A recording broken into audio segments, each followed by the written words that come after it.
You don't hold accountability to my pain. You're being a Karen. I'm talking about. I'm not a Karen. To the pain. I'm not a Karen, and I'm not going to cancel you, and I'm not going to uncensor you. I'm simply going to challenge you on what you're saying. I think you don't understand the pain that you've been causing with some of these comments, and I think that one in particular, I can understand. Oh my God! God forbid! God forbid! One comment could cause people to feel any of the pain that my people have went through for years. Even like the blacks being ushered to the left during the civil rights movement. No one has cared about black people. Okay, why does no, all right. No one is.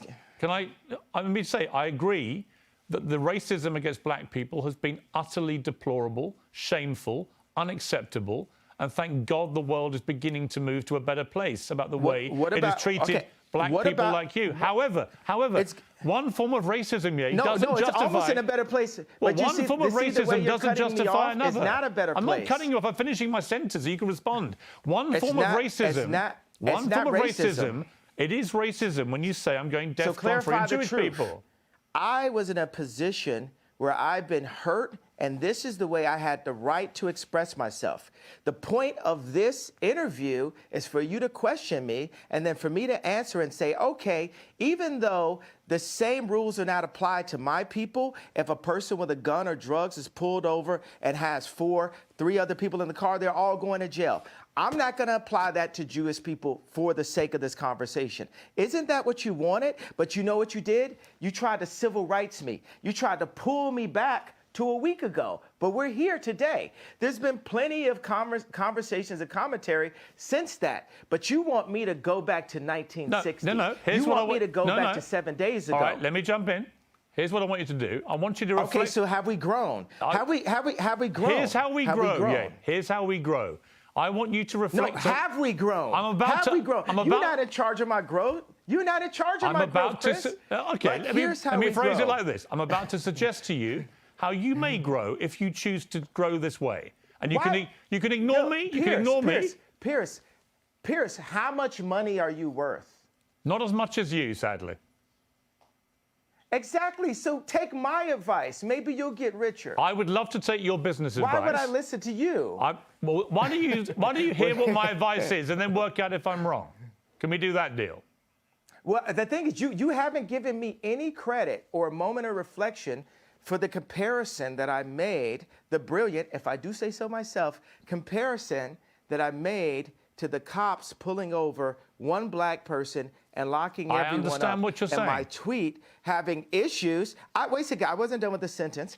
My tweet referring to all Jewish people, and I said, for the sake of this conversation, I will refer to the business people who have destroyed me and my people and my fellow creatives. But you didn't even accept that I gave you that. You tried to push me back into 1960. No, I didn't. You tried to push me back into last week. No, I didn't. Okay, do you accept that example that I gave you? I understand completely the example you gave me. I think all racism is wrong. So I feel that we've grown. I would like you to reflect. I feel that we've grown. Do you feel we've grown? If you've now changed what you wanted to say originally, my question for you is, do you now regret saying DEFCON 3 on Jewish people? Are you sorry you said that?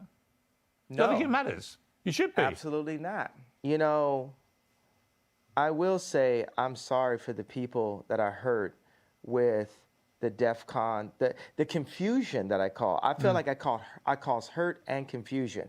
And I'm sorry for the families of the people that had nothing to do with the trauma that I had been through, and that I use my platform where you say hurt people. And I was hurt. Yeah. It's an uncensored interview. You said something which you've now wished you hadn't said, and you've apologized. I actually think that says a lot about you, right? That shows you've got that ability to be self-aware, to understand when you cross a line. I think someone like you, with all your energy and creativity and your passion, you're going to say stuff.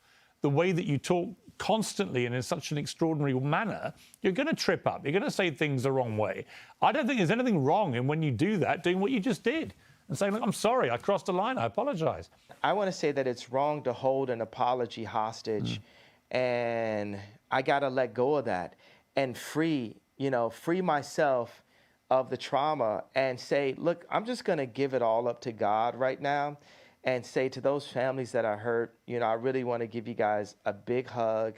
And I want to, I say, I'm sorry for hurting you with my comments. And I want to word it in not in like a political way, but in a presidential way, which means what I knew a president to be when I was growing up.